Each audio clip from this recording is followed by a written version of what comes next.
வணக்கம்.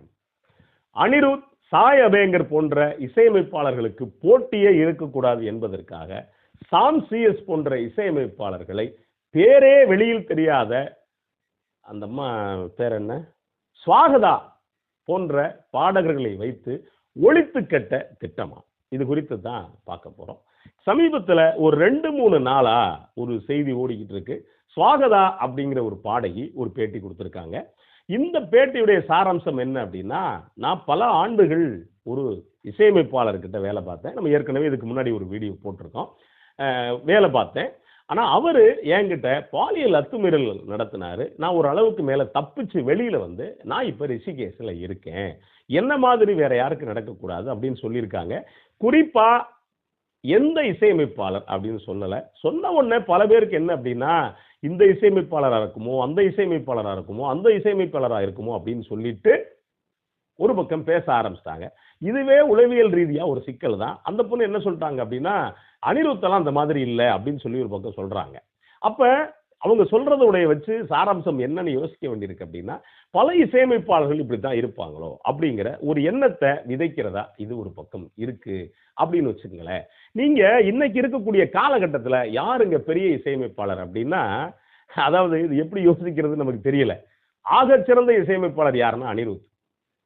அதுக்கடுத்த இசையமைப்பாளர் யாருன்னா சாய் அபியங்கர். சரி, இந்த 2 பேருக்குமான பின்புலம் என்ன அப்படின்னா, அவா என்பதை தவிர பெரிய பின்புலம் ஒன்றும் கிடையாது. சரி, இந்த 2 பேரும் ஏதாவது இசையில பெருசா சாதிச்சிருக்காங்களா அப்படின்னா, பெரிய அளவுக்கு சாதிக்கல அப்படின்னு நீங்க ரொம்ப அழகாவே சொல்லிட முடியும் அப்படின்னு வச்சுக்கங்களேன். ஆனா எப்படி வந்து நீங்க சாய் அபியங்கரோ அல்லது அனிருத்தோ முன்னிலையில் இருக்காங்கன்னா நீங்க ரொம்ப கேள்விக்குரிய விஷயம். சரி, சாய் அபியங்கருடைய அப்பா அம்மா பாடகர் பாடகி, இவங்க ஒரு இசை குடும்பத்துல இருந்து வந்தவங்க, அதெல்லாம் கரெக்டுங்க. ஆனா என்ன சாதிச்சிருக்காங்க? இப்ப இளையராஜா ஒரு சினிமாவுக்குள்ள வர்றப்ப ஒரு பெரிய பிரளயத்தை ஏற்படுத்தினார்.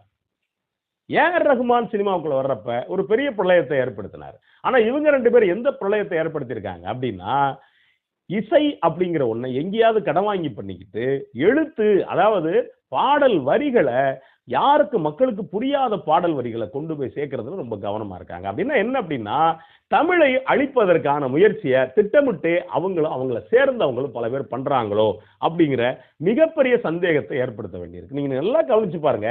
சாய் அபியங்கர்கிட்டயோ இல்ல அனிருத்துக்கிட்டயோ நல்ல பாடலாசிரியர் யாராவது ஒரு 10 பாட்டு எழுதியிருக்காங்களா அப்படின்னு நீங்க ஒரு பட்டியல் போட்டு பார்த்தீங்க அப்படின்னா, 2 பேருக்கிட்டையும் பாடலாசிரியரை வச்சு பாட்டு எழுதுறதுக்கான வாய்ப்பு அப்படிங்கிறது இல்லை. அப்ப என்ன அப்படின்னா, உங்களுக்கு புரியாத சொல் ஒரு நேரம் எந்த காலகட்டத்தில் மணிப்பிரவாள நடையில தமிழ் 1-2 சொற்கள் கலந்து எழுதினாங்களோ, அதே மாதிரி இப்ப ஆங்கில கலப்பு அதிகமாகி 1-2 சொற்கள் தமிழ்ல இருந்தாலே அது மிகப்பெரிய வியப்புங்கிற இடத்துல தான் இன்னைக்கு அவங்க பாடல்கள் எழுதுற இடத்துல இருக்காங்க.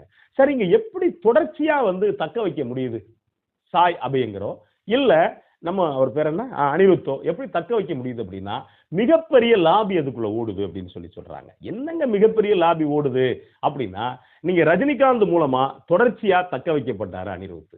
சரி, அவர் யார் அப்படின்னா அவருடைய மச்சானோ சகலையே யார் விட்டோ புள்ள. சரி, இன்னொரு பக்கம் பாத்தீங்க அப்படின்னா கமல்ஹாசன் மூலமா திட்டமிட்டு ஒரு பக்கம் தக்க வைக்கப்படுறாரு. சரி, இன்னொரு பக்கம் யார் மூலமா அப்படின்னா விஜய் மூலமா திட்டமிட்டு ஒரு பக்கம் தக்க வைக்கப்படுறாரு. அப்ப தமிழ் சினிமாவில் நீங்க உயர்ந்தபட்ச இடத்துல இருக்கக்கூடிய ஸ்டார் அந்தஸ்து இருக்கக்கூடிய நடிகர்கள் தொடர்ச்சியா இந்த அவர் பேர் என்ன அனிருத்துக்கு தொடர்ச்சியா வாய்ப்பு கொடுக்குறப்ப, அப்ப ஏதாவது மக்கள் என்ன நினைக்க வேண்டியிருக்கு அப்படின்னா, இவர்தான் பெரிய இசையமைப்பாளர் அப்படிங்கிற இடத்துக்கு மக்கள் ஒரு பக்கம் போக வேண்டிய சூழல்ல இது ஒரு பக்கம் திட்டமிட்டே ஒரு பக்கம் தள்ளப்படுது. என்ன அப்படின்னா, திறமை இல்லாதவரை தொடர்ந்து உச்சாணி கொம்புல வைக்கிறது. இன்னொன்னு, திறமை இல்லாதவருடைய பாடல்களை வரிகளே இல்லாம காலி பண்றது. இது எல்லாமே பல பேருக்கு திட்டமிட்டு பங்கெடுத்து செய்யக்கூடிய வேலை. இதே வேலையை சாய் அபியங்கருக்கும் செய்யறாங்க. அப்ப என்ன ஆகுது அப்படின்னா, இதுல நல்ல இசை உங்களுக்கு கிடைக்காது, நல்ல பாடல்கள் கிடைக்காது. அப்ப தமிழ் சினிமாவில் இவங்க தான்ப்பா அந்தஸ்துல இருக்காங்க அப்படிங்கிற ஒரு இடத்துல இருக்கும். அதே நேரத்துல ரஹ்மானோ இளையராஜாவோ வந்த காலகட்டத்தை நீங்க யோசிச்சு பார்த்தீங்க அப்படின்னா, அவங்க செஞ்சிருக்கக்கூடிய இசையில பண்ணிருக்கக்கூடிய வேலைகள் நீங்க கவனிச்சு பார்த்தீங்கன்னா, எண்ணில் அடங்காத வேலைகளை வச்சிருக்காங்க. அதுக்கு அடுத்து நீங்க கவனிச்சு பாருங்க, இன்னைக்கு இருக்கக்கூடிய சூழல்ல சாம் சிஎஸ் மாதிரியான 1-2 இசையமைப்பாளர்கள், இன்னும் சொல்ல போனா சாம் சிஎஸ் ஏறத்தாழ அந்த மேற்கு தொடர்ச்சி மலை ஓரத்துல இருந்து வந்தவர். இப்ப சாம் சிஎஸ் மாதிரியான அவர் ஒண்ணு என்ன அப்படின்னா, எத்தனையோ இசையமைப்பாளர்கள் பாட்டு பண்ணிடுறாங்க, ஆனா பின்னணி இசை அமைக்க முடியல. பின்னணி இசையில கைதேர்ந்தவரா இருக்கக்கூடியவரா சாம்சியஸ் இருக்காரு. இப்ப சாம்சியஸ் இந்த சுவாகதா அப்படிங்கிற ஒரு பாடகி எங்க வேலை பார்த்திருக்காங்க அப்படின்னா, நீங்க அதிகபட்சமா அவங்க சொல்ற கணக்கெல்லாம் பாத்தீங்கன்னா சாம்சியஸ் கிட்ட தான் வேலை பார்த்திருக்காங்க. அப்ப சாம்சியஸ் கிட்ட வேலை பார்த்திருக்காங்க அப்படின்னா, ஏற்கனவே போட்ட பதிவுல அந்த பெண்ணுடைய கண்ணியம் குறித்து நான் பேசியிருந்தேன். உண்மையிலேயே அந்த பேட்டி அப்படிங்கிறது ரொம்ப பக்குவப்பட்ட ஒரு பேட்டியா இருந்தது. ஆனா அதுக்கு பின்னாடி இந்த இந்த பெண் என்னென்னலாம் பண்ணியிருக்காங்க அப்படின்னு நீங்க யூடியூப்ல போய் பார்த்தோம் அப்படின்னா, அவங்களுடைய அந்த அரகுர ஆடையை போட்டுக்கிட்டு நிறைய டான்ஸ் ஆடியிருக்காங்க. ஒரு பாடகி, ஒரு பாடகிக்கான வேலை என்ன? எங்கேயாவது நீங்க யாரோ எடுத்துக்கங்க, சித்ராவை எடுத்துக்கங்க, சொர்ணலதாவை எடுத்துக்கங்க, நீங்க ஸ்வேதா இன்னைக்கு இருக்கக்கூடிய ஸ்வேதா மோகனை கூட எடுத்துக்கங்க, யாரை வேணாலும் எடுத்துக்கங்க. ஒரு பாடகி பொதுவெளியில அப்படி இருந்து நீங்க பார்க்கவே முடியாது. ஒரு நடிகை, ஏங்க சில்க் கூட கவர்ச்சி நடிகைன்னு பேர் எடுத்தவங்க, ஜெயமாலினி, டிஸ்கோ சாந்தி எல்லாம் கவர்ச்சி நடிகை அப்படின்னு பேர் எடுத்தவங்க. அப்படிப்பட்ட நடிகைகள் சினிமாவை தாண்டி பொதுவெளியில ரொம்ப கண்ணியத்தோட நடந்துக்கிட்டாங்க அப்படின்னு எல்லாருக்குமே தெரியும். ஆனா இந்த பாடகியுடைய இந்த சுவாகதா அப்படிங்கிற பாடகியுடைய பாத்தீங்க அப்படின்னா ரீல்ஸ் பாத்தீங்கன்னா ஒரு டவுசரு மேல ஒரு சின்ன உடையோட டான்ஸ் ஆடக்கூடிய பல விஷயங்களை இதுக்குள்ள இருக்கு. அப்ப இந்த பெண் முன்னாடி எப்படி இருந்தாங்க அப்படிங்கிற ஒரு கேள்வி இருக்கு. அவங்க என்ன சொல்றாங்க இந்த பேட்டியில, எனக்கு ஒரு ஸ்பிரிச்சுவல் இருக்கிறதுனால நான் தப்பிச்சிட்டேன் அப்படின்னு சொல்றாங்க. எது ஸ்பிரிச்சுவல் அப்படிங்கிற இந்த கேள்வியை நம்ம ஒரு பக்கம் எழுப்ப வேண்டியிருக்கு. அப்ப என்ன அப்படின்னா, சாய் அபயங்கருக்கு போட்டியாவோ அல்லது அனிருத்துக்கு போட்டியாவோ ஒரு இசையமைப்பாளர் வந்தார் அப்படின்னா அவரை எதை வச்சு அடிக்கலாம் அப்படிங்கிற ஒரு கணக்குல இருக்காங்க. அப்ப எதை வச்சு அடிக்கிறது அப்படிங்கிறப்ப நீங்க பாலியல் தொந்தரவு அப்படிங்கிற வச்சு அடிக்கலாம் அப்படிங்கிற இடத்துல இருக்காங்க. 7 ஆண்டுகள் கழிச்சு ஒரு பெண் சொல்றதுக்கான காரணம் என்ன? இன்னைக்கு நான் ஒரு ஸ்பிரிச்சுவலா நான் இருக்கேன், அதனால தப்பிச்சிட்டேன் அப்படின்னு சொல்லக்கூடிய இந்த பெண்மணி ஒரு 3-4 ஆண்டுகளுக்கு முன்னாடி அவங்களுடைய ட்ரெஸ் கோடு, அது அவங்க சொந்த உரிமை, அது வேற. இதெல்லாம் கொஞ்சம் ரீவைண்ட் பண்ணி பார்த்தோம்னா அவங்க என்ன சூழல்ல இதுக்கு முன்னாடி இருந்திருக்காங்க அப்படிங்கிற இதையெல்லாம் தெரியுது. இதையும் தாண்டி நான் நேற்று சொன்னதுதான், அந்த சந்தேகம் எனக்கு மட்டும் இல்ல பல பேருக்கு இருக்கு. தினமலர் ஒருத்தரை தூக்கி பிடிக்குது அப்படின்னா அதுக்குள்ள வேற ஒன்னையும் நம்ம யோசிக்க வேண்டியிருக்கு. அப்ப தினமலர் செய்யக்கூடிய வேலை என்ன அப்படின்னா, அவங்களுக்கு ஒத்து வராத பல பேரை ரொம்ப அசிங்கப்படுத்தி கீழ்த்தரப்படுத்தி அவங்கள அந்த தொழில்துறையை விட்டு நீக்கிறதுக்கான ஏற்பாடை மனசாட்சி இல்லாம செய்யக்கூடிய ஒரு நாளிதழ் தான் தினமலர். அதையும் தாண்டி நமக்கு என்ன யோசிக்க வேண்டியிருக்கு அப்படின்னா, அந்த ஒரு பெண்மணி அந்த சுவாகதா அப்படிங்கிற பாடகி கிட்ட பேட்டி எடுக்கிறாங்க.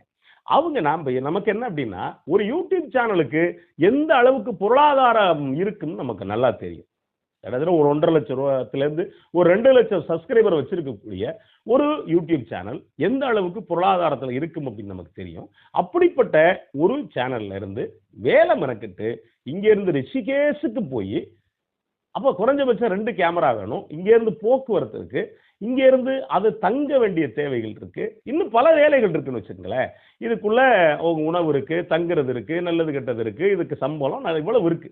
இப்ப எத்தனை நாள் இருந்தது ஒர்க் பண்ணாங்க அப்படின்னு இருக்கு. அப்போ ஒரு சேனலுக்கு நீங்க 10 லட்சம் இல்ல, நீங்க 10 கோடி வியூஸ் போனாலுமே இது கட்டுப்படி ஆகுமா அப்படிங்கிற தேவை இருக்கு. அப்ப இதையெல்லாம் தாண்டி ரிஷிகேஷுக்கு போய் ஒரு பெண்ணுகிட்ட பேட்டி எடுக்க வேண்டிய தேவை என்ன இருக்கு அப்படிங்கிற இதையெல்லாம் யோசிக்க வேண்டியிருக்கு. அப்ப நேரடியாக ஒருத்தருடைய திறமைய மட்டுப்படுத்த முடியாம, இல்ல திறமையான ஒருத்தரை வளர்க்க முடியாம, ஏற்கனவே இருக்கு, அதாவது அனிருத் மாதிரியான, சாய் அபியங்கர் மாதிரியானவங்க முதல் இடத்துல இருக்கணும் அப்படிங்கிறதுக்காக திட்டமிட்டு சாம்சியஸ் மாதிரியானவங்க மேல ஒரு இனம் புரியாத ஒரு குற்றச்சாட்டை வச்சு அவங்களுக்கு சினிமாவுக்குள்ள வாய்ப்பு கிடைக்காம இருக்க பண்றாங்களா அப்படிங்கிற இந்த ஒரு விஷயத்தையும் யோசிக்க வேண்டியிருக்கு. இன்னொன்னு என்ன அப்படின்னா, இன்னைக்கு ஒரு சில பாடலாசிரியர்கள் பாத்தீங்கன்னா பெரும்பாலும் திராவிட சிந்தனையோட, இடதுசாரி சிந்தனையோட இருக்கக்கூடிய பாடலாசிரியர்கள். அவங்களுக்கு இன்னைக்கு என்ன தமிழ் சினிமாவில் பயம் வந்திருக்கு அப்படின்னா, தன்னை வெளியில காட்டிக்க முடியாத ஒரு பயம் வந்திருக்கு. நான் ஒரு இடதுசாரி சிந்தனையாளர், நான் ஒரு முற்போக்கு சிந்தனையாளர், நான் ஒரு பெரியாரி சிந்தனையாளர் அப்படின்னு காட்ட முடியாத பயம் வந்திருக்கிறதுக்கு என்ன காரணம் அப்படின்னா, அனிருத்தோ இல்ல சாய் அபியங்கரோ இந்த மாதிரியான இசையமைப்பாளர்களோ நமக்கு எங்க வாய்ப்பு கொடுக்க மாட்டாங்களோ அப்படிங்கிற தொழில் சார்ந்த பயமும் இன்னைக்கு வந்திருக்கு அப்படிங்கிறது இன்னொரு பக்கம் கவனிக்க வேண்டிய ஒண்ணு. அந்த வகையில பாத்தீங்க அப்படின்னா, திட்டமிட்டு தமிழ் சினிமா துறையில நீங்க அவர்கள் அல்லாதவர்களை ஒதுக்கக்கூடியது, அதுவும் குற்றச்சாட்டு சொல்லி ஒதுக்கக்கூடிய இந்த நிகழ்வு தொடர்ச்சியா நடக்குதோ அப்படிங்கிற இந்த ஐயப்பாடும் நமக்குள்ள இருக்கு அப்படிங்கிறத இதுக்குள்ள நடக்கக்கூடிய யதார்த்தம். நன்றி. வணக்கம்.